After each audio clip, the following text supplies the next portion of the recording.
네, 오늘 6월의 첫 주일을 맞아서 하나님 전에 나오신 우리 성도님들 주님의 이름으로 사랑하고 축복합니다. 아멘. 예, 고맙습니다. 오늘 찬양대가 섰는데요. 학생들이 서서 그런가 목소리가 달라진 것 같아요. 예, 굉장히 커졌는데 특히 튀는 목소리가 하나 있는데, 예, 그 누군지 모르겠는데 걔는 좀 자제를 시키세요. 예, 예, 걔 때문에 다른 성가대원 소리가 안 들려. 예, 걔는 좀 자제를 좀 시키시는 게 좋을 것 같습니다. 왜냐하면 찬양대는 조화가 중요합니다. 예, 예, 썩 잘하는 애 같지도 않은데 좀 말리세요, 걔 좀. 제가 이렇게 얘기할 수 있는 건 걔가 누군지 알기 때문입니다. 예, 이렇게 편드는 건 걔가 누군지 아시기 때문에 그러는 거예요. 예, 편들지 마세요. 예, 아무리 그놈이 제 아들이라도 용서 안 합니다. 예. 오늘은 베드로전서 4장 1절에서 6절 말씀을 중심으로 해서 성도의 경건생활이라는 제목으로 잠시 함께 은혜를 나눠보려고 합니다. 제가 성도님들에게 질문 하나 해볼 테니까 한번 대답을 해보십시오. 사실 이렇게 질문하는 거 별로 안 좋아하는 거 제가 잘 아는데 한번 우리 성도님들의 생각을 제가 한번 알고 싶어서 그러는 거예요. 정답은 없습니다. 여러분들이 말씀하시는 게 정답입니다. 성도님들, 경건이라는 말이 무슨 말일까요? 경건. 레위기에 보시면 하나님께서 이스라엘 백성들에게 계속해서 강조하시는 단어가 하나 있습니다. 이 단어가 뭐냐면 바로 거룩이라고 하는 단어입니다. 이 거룩이라고 하는 단어의 히브리어 원어의 의미가 뭐냐면 구별된다라는 겁니다. 사람들은 구별을 굉장히 좋아합니다. 차별은 싫어하는데 구별은 좋아해요. 근데요, 희한한 게 뭐냐면 차별이나 구별이나 둘 다 나누는 거거든요. 근데 구별은 좋아하는데 차별은 싫어한다? 이게 좀 이해가 안 돼요. 이해가 안 돼요. 어쨌거나 성경에서 하나님이 거룩이라는 단어를 통해서 이스라엘 백성들에게 요구하셨던 건 뭐냐면 분리되라는 겁니다. 근데 어디로부터 분리되라는 거냐? 세상으로부터 분리하라는 거예요. 우리는 세상으로부터 분리되어야 되는 존재들입니다. 이렇게 말씀드리니까 어느 분이 저한테 그래요. 목사님, 세상에서 분리라고 하는 게 세상과 완전히 등 돌리고 완전히 떨어져서 따로 살라는 얘기인가요? 그러면 우리 어디 가서 살아야 되나요? 무인도 가서 살아야 되나요? 이렇게 물어보세요.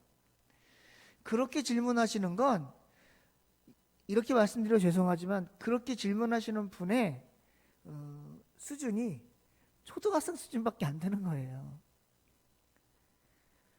거룩, 구별, 분리, 세상으로부터의 분리라고 하는 건 우리가 세상을 등 돌리고 따로 살아라, 세상과는 완전히 별개로 살아라 이런 말이 아니라 세상에 속해 있는 하나님이 싫어하는 것들과 분리되어 살란 얘기입니다. 이스라엘이라고 하는 것도요, 어떻게 보면 하나의 사회예요.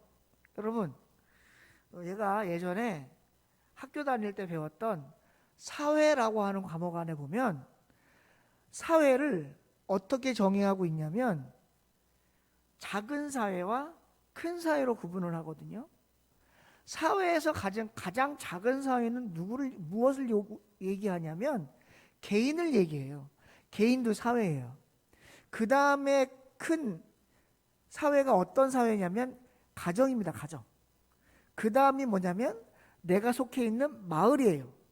그 다음이 뭐냐면 국가입니다. 그 다음이 뭐냐면 세계예요. 이렇게 5단계로 사회를 구분해 놨어요. 그러니까 내 자신이 사회이기 때문에 우리는 사회에서 구별될 수가 없어요. 여러분, 사람은 뭐라고 그래요? 사회적 동물이라 그래요. 사회적 동물. 그러니까 사회를 떠나서는 살 수가 없습니다. 그런데 성경에서 하나님께서 말씀하신 구별되라는 건 사회로부터 떨어져라, 세상과 떨어져라, 세상을 등지고 살아라 라고 하는 말이 아니라 어차피 세상도 하나님이 만들어 놓으신 거잖아요. 그러니까 세상을 떠나서는 우리가 살아갈 수가 없다고요. 창세기 1장에 하나님이 세상을 창조하실 때 만들어 놨던 에덴 동산도 하나의 작은 사회예요. 그 안에 뭐가 있었어요?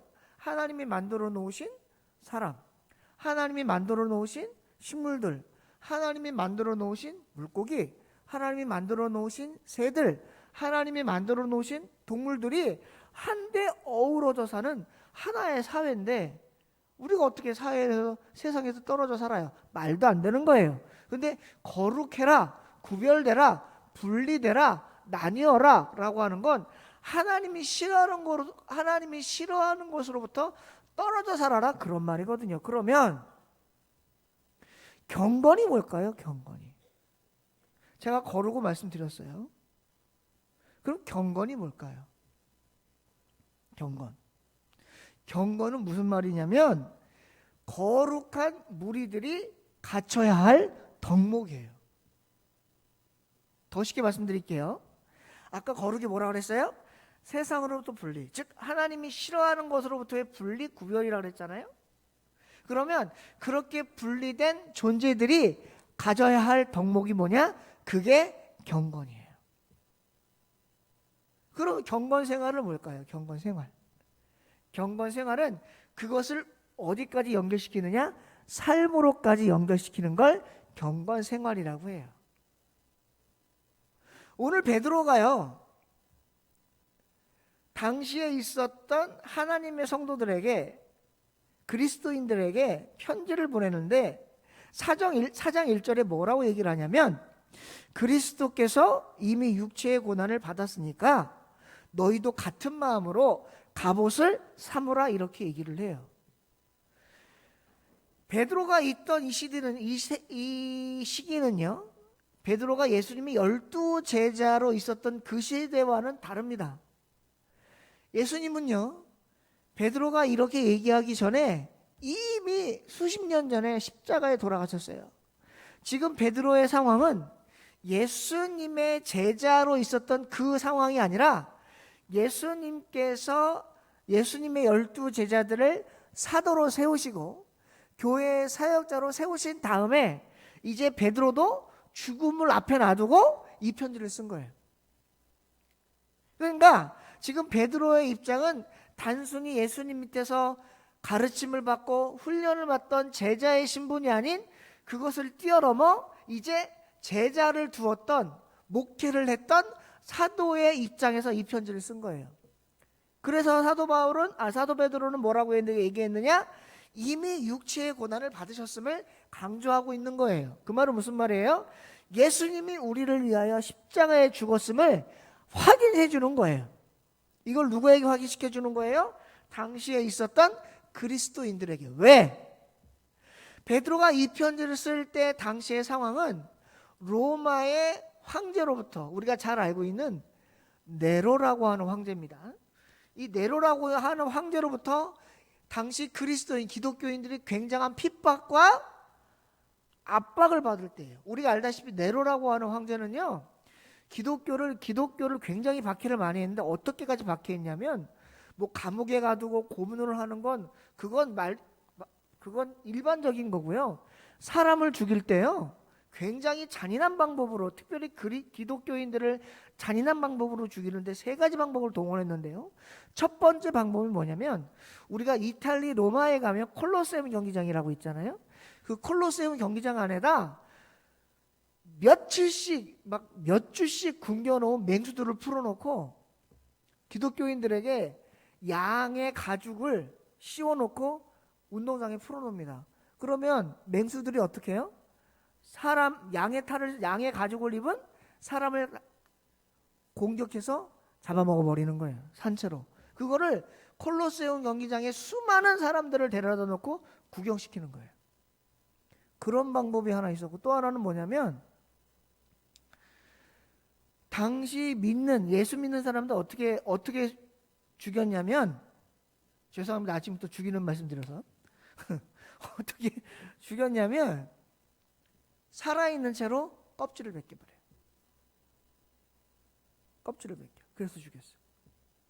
또 어떻게 죽였냐면 살아있는 사람에다가 기름을 다 부어가지고 그대로 불을 질러버렸어요. 그래서 밤새도록 불이 꺼지지 않게. 그렇게 예수 믿는 사람들을 죽이고 고난하고 핍박했어요. 그게 지금 사도 베드로가 이 편지를 쓸 때 당시의 상황이었단 말이에요. 그러면 당시에 있던 기독교인들이 어떻게 됐을까요? 예수를 더 열심히 믿었을까요? 예수 안 믿으려고 도망갔을까요? 도망갔겠죠. 도망갔을 거예요. 우리가 코로나 때 많은 성도들이 교회를 떠난 것처럼 아마 더 많이 떠났을 수도 있을 거예요. 그때 사도 베드로가 했던 일은 뭐예요?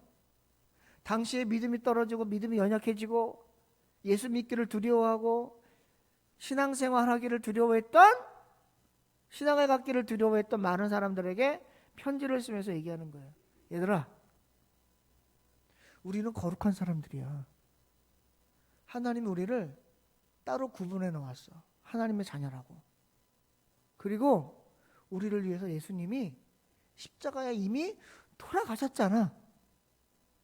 당시에 있던 사람들 중에 예수님이 십자가에 돌아가심을 목격한 사람들도 있으니까, 베드로같이. 베드로 또래는 다 목격했을 거 아니에요, 당시에. 그걸 너희들 받지 않니? 그 예수님이 3일 만에 부활했잖아. 그리고 40일 동안 이 땅에 있고 우리에게 말씀하셨잖아. 그리고 하늘로 승천하는 거 니들도 봤잖아. 근데 왜 두려워하냐? 예수님이 이미 고난을 받고 하늘에 계시니 그 다음에 하는 말이 뭐예요? 너희도 같은 마음으로 갑옷을 삼으라. 여러분, 갑옷이라는 건요 다른 게 아니라요 전쟁 나갈 때 입는 옷이에요. 전쟁 나갈 때 갑옷을 입는 이유는 뭐예요? 화살, 칼, 창 뭐 이런 거 막으려고 입는 거 아니에요? 그러면 지금 사도 베드로가 얘기하는 이 갑옷은 무슨 갑옷일까요? 세상으로부터 오는 핍박, 박해, 환난, 고난, 시험, 시련, 내 믿음을 흔들리게 하는 많은 요소들을 막아낼 갑옷. 근데 그것을 어떤 갑옷을 입으라는 거냐면 같은 마음으로 갑옷을 삼으라는 거예요. 그럼 어떤 마음이 같은 마음이에요? 예수님의 마음이 같은 마음이에요. 죄인을 위해 십자가에 죽기까지 복종하신 그리스도의 그 마음을 너희들도 가지라는 거예요. 이것을 오늘날 우리들에게 말씀하시는 거예요. 여러분, 우리는 얘기합니다. 나 믿음이 흔들리지 않아. 내 믿음 문제없어. 그럼 내가 믿음이 어떤 믿음인데? 여러분, 자만하지 마십시오. 성경에 보니까요 이렇게 말씀하세요. 선 줄로 생각한 자 넘어질까 조심하라는 거예요. 여러분, 우리가 서 있다고 생각하면 크나큰 오산입니다. 사람이라고 하는 존재는요 굉장히 불안정한 존재예요. 그래서 누군가가 나를 잡아주지 않으면 넘어지고 말아요. 지금 우리가 불안정한 존재인데 안정하게 보이는 이유는 누군가가 나를 붙잡고 있기 때문이라는 걸 기억하셨으면 좋겠어요. 그게 누굽니까? 바로 하나님이십니다. 우리는 얘기합니다. 하나님 이제 놓으셔도 돼요. 나 자유롭게 돌아다녀도 자유롭게 살아도 전혀 믿음에 문제 없어요. 아니요. 하나님이 우리를 놓는 순간 우리를 잡는 또 다른 존재가 있는데 그게 바로 악한 영입니다. 하나님이 우리를 잡고 계시는 건 나를 귀찮게 하려고, 나를 힘들게 하려고, 나를 어렵게 하려고, 나를 곤란하게 하고 괴롭게 하려고 잡고 계시는 것이 아니라 나를 잡고 계셔야 악한 영이 나를 침범하지 못하기 때문에 잡고 계신 거예요. 여러분, 믿음이 연약하다는 게 무슨 말이에요? 믿음이 연약하다는 건 믿음이 흔들린다는 얘기예요. 믿음이 불안정하다는 얘기예요. 믿음이 안정적이잖아요. 그러면 전혀 연약해지지 않아요. 지금 예수님께서 지금 사도 바오로가 얘기하는 예수님과 같은 마음으로 갑옷을 입으라는 건 어떤 의미냐면 내 믿음이 연약해지지 않도록 밖에서 들어오는 외부로부터 악한 영의 침범을 예수 그리스도와 같은 마음의 갑옷으로 나를 믿음을 보호하라는 거예요. 그러면 그것을 내가 내 마음대로 입을 수 있는 겁니까? 아니 내가 예수님의 마음으로 갑옷을 입고 싶다고 그래 입자 오늘부터 입기 시작 하면 입어지는 거예요? 오늘 오신 분들 한번 스스로 자문을 해보세요. 내가 예수님의 마음으로 예수님과 같은 마음으로 우리 갈라디아서에 보면 성령의 전신갑주 나오잖아요.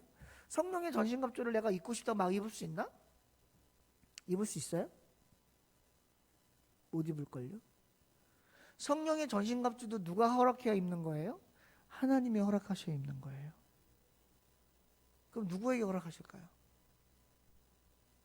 거룩한 자에게, 분리된 자에게, 하나님의 편에 선 자에게. 그래서 오늘 사도 바울이 얘기하는 거예요. 믿음이 연약해지려고 할 때 육체의 고난을 받으신 예수님을 바라보고 예수님 편에 서서 예수님과 같은 마음으로 갑옷을 삼기를 하나님께 기도하라는 거예요. 뒤에 뭐라고 말씀하고 있냐면 육체의 고난을 받은 자는 죄를 그쳤다 이렇게 얘기를 해요. 여러분 육체의 고난을 받았다고 하는 말이 무슨 말이냐면요. 예수님이 육체의 고난 당하셨잖아요. 십자가에서 그 고난을 당할 때 우리의 죄도 십자가에 못 박혔잖아요. 그걸 말씀하고 있는 거예요. 그래서 그런 사람은 내 죄가 십자가에 못 박혀서 내 죄가 사해진 사람은 다시는 사람의 정욕을 따르지 않는다는 거예요. 그리고 하나님의 뜻을 따라 육체의 남은 때를 가지고 하나님을 위하여 살게 하려 하는 것이 하나님의 뜻이라는 거예요. 그게 뭐예요? 성경에서 얘기하는 경건이라고 하는 거예요. 경건은 뭐예요? 쉽게 얘기하면 하나님 편에 서는 거. 하나님을 위해 나아가는 것. 하나님을 생각하는 것. 예수 그리스도와 같은 마음을 품는 것. 그것을 성경은 뭐라고 그래요? 경건이라고 그래요. 그런데 더 중요한 게 있어요.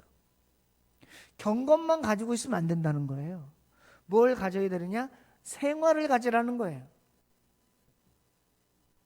제가 이번에 오살리 가서 창세기 12장 1절하고 히브리서 8장부터 히브리서 11장 8절에서 11절 말씀을 가지고 말씀을 전했는데요.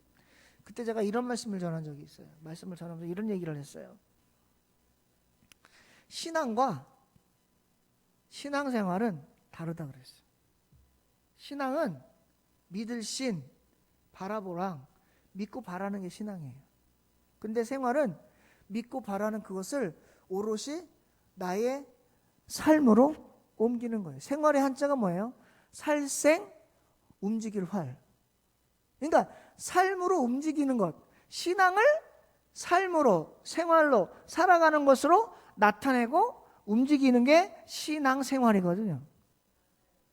그러니까 신앙은 뭐냐면 쉽게 얘기하면 그냥 믿는 거예요. 믿는 거. 나 믿어. 이건 신앙이에요.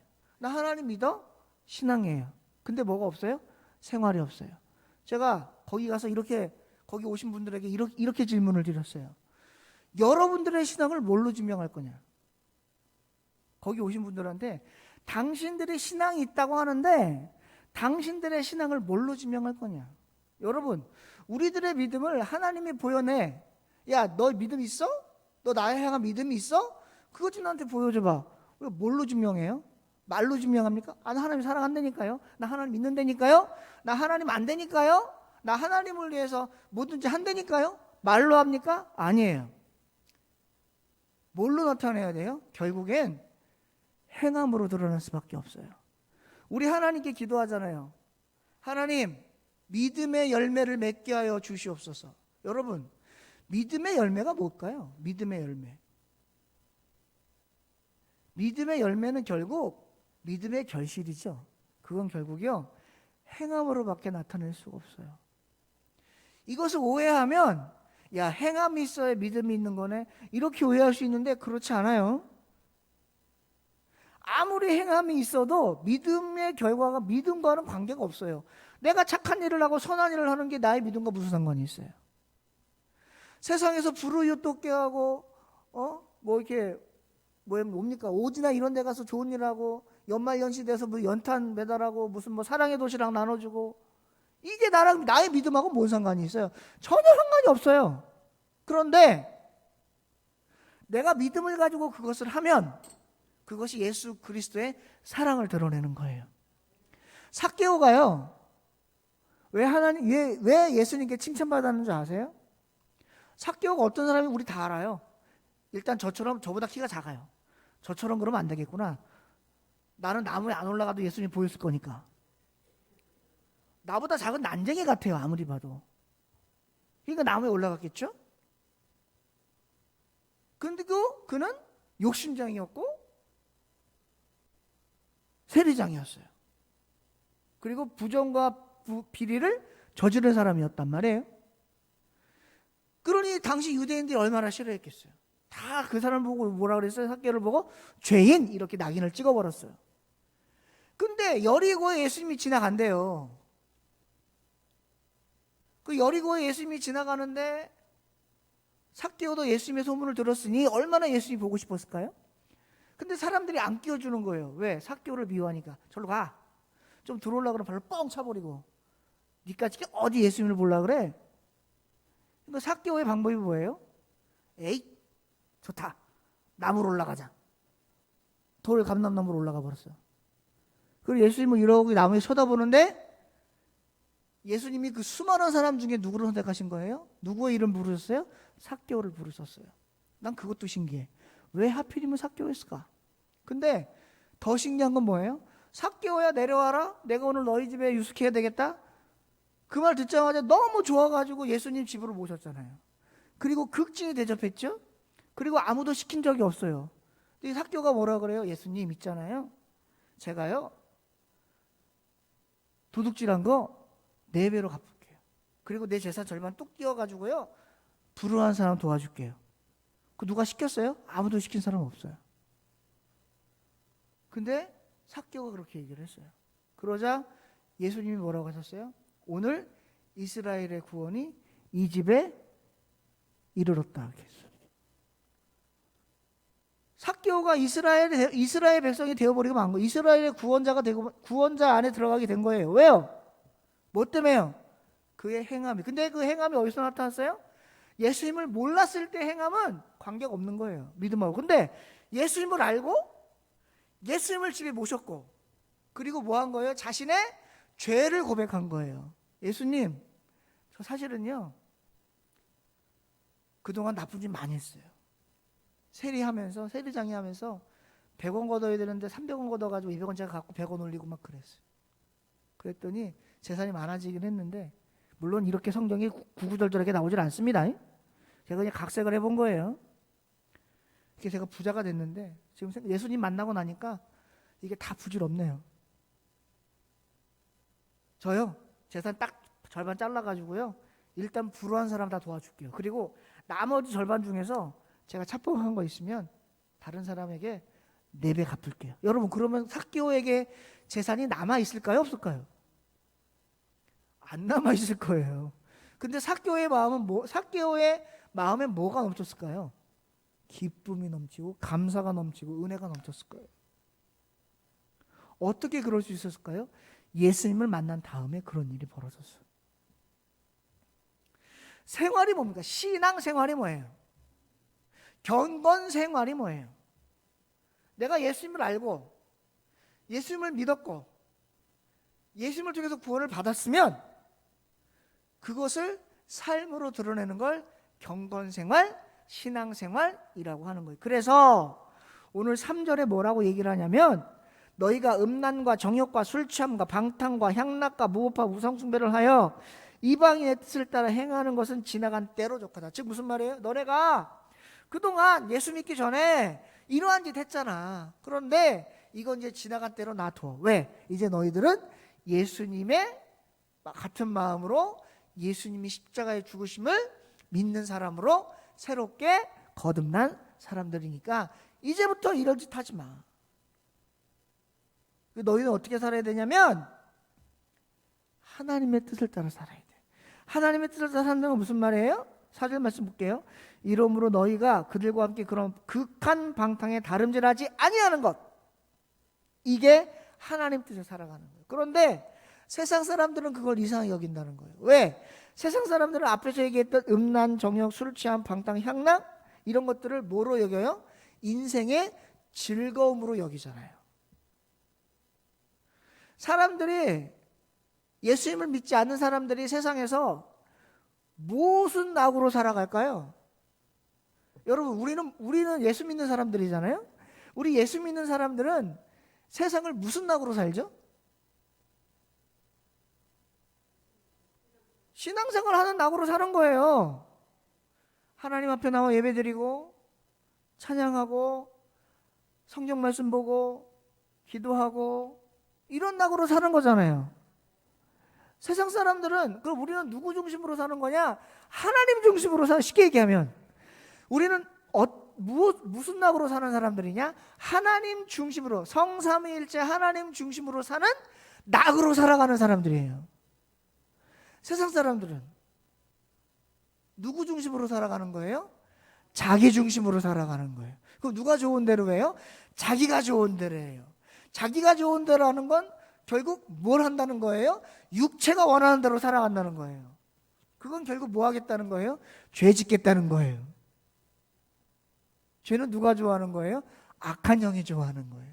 그래서 오늘 성경은 얘기하는 거예요. 너희들은 이제 세상에 속한 사람이 아니라 하나님께 속한 사람들이니까 하나님께 속한 사람처럼 경건의 삶을 살아라.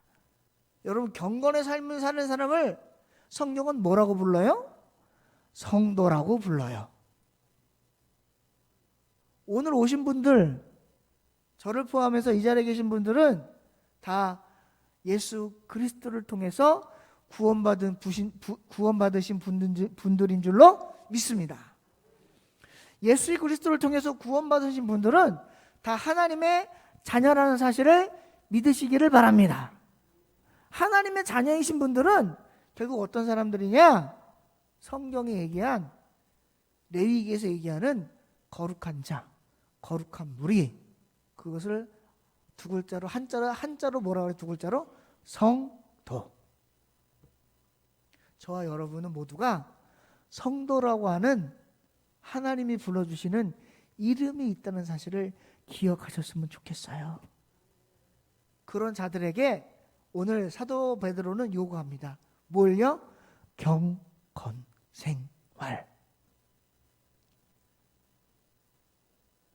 입으로만 믿는다? 믿는 거 아니에요. 생각으로만 믿는다? 믿는 거 아니에요. 마음으로만 믿는다? 믿는 거 아니에요. 왜요? 반드시 뭐가 따라와야 돼요? 행동이 따라와야 돼요. 아유, 예배 드려야지. 아, 그럼 기도해야지. 아이, 그럼 헌신해야지. 아이, 그럼 10분 감당해야지. 아이, 그럼 하나님 위해 살아야지. 말로만 하면 안 돼요. 뭐가 따라와야 돼요? 행함이 따라와야 돼요. 그래서 야고보서에서 뭐라 그래요? 야고보 사도는 행함이 없는 믿음은, 아유, 잘하시네. 너무 잘하시네. 너무 잘하죠. 나보다 낫네. 사랑하는 성도 여러분, 경건은요, 명사가 아니에요. 그거는 동사입니다. 물론 경건이라고 하는 것 자체는 국어적 품사로 따지면 명사가 맞아요. 그러나 신앙적인 눈으로, 신앙적인 해석으로 바라보면 경건이라고 하는 건 명사에서 끝나면 안 돼요. 그건 반드시 생활이라는 단어를 붙여서 동사로 나와야 돼요. 경건생활이라는 말도 사실 명사예요. 명사. 그거를 정확하게 뭐라고 하냐면 명사형 동사라고 하는 거예요. 근데 우리는 그 명사형 동사조차도 완전한 본질의 동사로서 살아가야 돼요. 오늘 주일에 교회 나오는 거 여러분 보세요. 출애굽기 20장, 신명기 5장, 거기 뭐 나와 있어요? 10계명. 10계명 중에 제4계명이 뭐예요? 안식일을 기억하여 거룩히 지켜라. 하나님 명령. 그럼 거룩히 지켜야지. 그럼 지켜야지. 라고 하는 건 경건. 그럼 지켜야지. 반드시 지켜야지. 그리고 하나님 전에 나와서 예배 드리는 건 경건 생활. 오늘 오신 분들은 경건 생활을 몸소 실천하시는 분들인 줄로 믿습니다. 6월 한 달, 5월 달도 우리가 은혜 가운데 살았는데 6월 한 달도 하나님 우리에게 바라시는 삶의 질이 무엇인가를 깊게 고민해 보시고 성도의 경건 생활, 그게 뭘까? 잘 생각해 보셔서 하나님을 기뻐하시는 경건의 삶들을 하나님 앞에 내어드리는 저와 우리 성도님들 되시기를 주님의 이름으로 축원드립니다. 기도하겠습니다. 하나님, 오늘 부족한 자가 베드로전서 4장 1절에서 6절 말씀을 가지고 잠시 은혜를 나눴습니다. 주신 말씀 속에서 받은 은혜 잊지 않게 하시고 깨달은 것 깨닫게 하셔서 믿음의 삶, 경건의 삶으로 하나님께 온전히 내어드리고 믿음의 열매를 많이 맺는 저와 우리 성도님들 될 수 있도록 하나님 도와 주시옵소서. 부족한 자 말씀 전할 때 잘못 전한 말씀 있으면 용서하시고 온전한 말씀만 기억될 수 있도록 도와주시기를 원하며 감사드리고 예수님의 이름으로 기도드리옵나이다. 아멘.